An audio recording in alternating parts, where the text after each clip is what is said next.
तर या संदर्भात पक्षांतर बंदी कायदा नक्की काय सांगतो? सुप्रीम कोर्ट आणि आयोगाचे निर्णय पाहता या खासदारांना अडचण येईल का? या संदर्भात चर्चा केली आहे विधिमंडळाचे माजी सचिव अनंत कळसे यांच्याशी आमचे प्रतिनिधी अमेय राणे यांनी। या संदर्भात आपल्यासोबत बोलण्यासाठी जाणकार अनंत कळसे सर आहेत। सर, पुन्हा एकदा पक्षांतर आणि त्या संदर्भातली परिस्थिती राज्यात निर्माण होते अशी चर्चा आहे राजकीय वर्तुळात। जी मी परिस्थिती तुम्हाला सांगितली की ठाकरे गटाचे 9 पैकी 6 खासदार हे पुन्हा एकदा पक्षांतर करण्याच्या तयारीत आहेत। कायदा नेमका याबाबत काय सांगतो?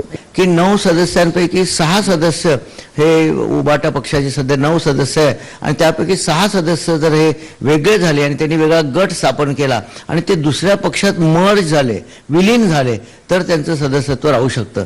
पण या संदर्भात मला असं सांगावंसं वाटतं, पूर्वी या कायद्याचं इंटरप्रिटेशन या शिवसेनेच्या प्रकरणात किंवा बाकीच्या इतर प्रकरणामध्ये अजूनही ते सुप्रीम कोर्टामध्ये पडलेलं आहे।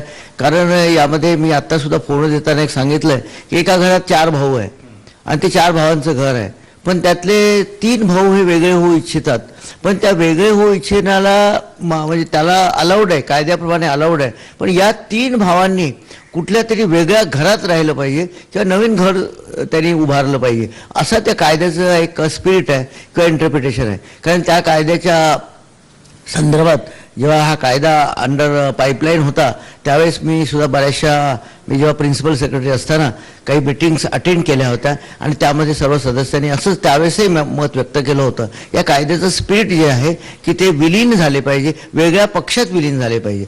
पण आता